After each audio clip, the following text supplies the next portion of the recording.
Hello mga kapantat, sa part na ito kukuha ako ng pituitary gland ng male breeder para pang-inject doon sa female breeder para humilab yung tiyan niya at hindi na mahirap bigain yung itlog niya sa loob ng tiyan.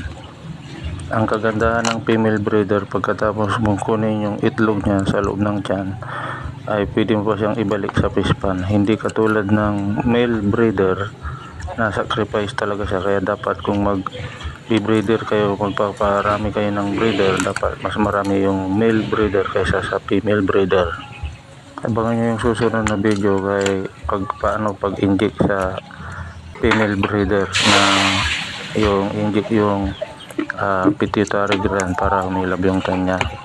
Unang subok lang ito, kaya sana maging successful yung pagpapaanak ng ito para masubukan talaga kung epektibo yung napanood ko sa YouTube.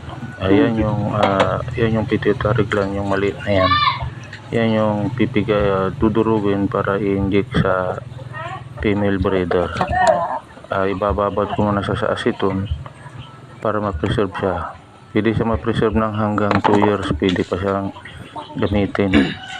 After ng 2 years baka hindi na pwede, expire na siya pag umabot na siya ng 2 years. Kaya dapat hindi siya lalampas ng 2 years i-preserve. Yun lang.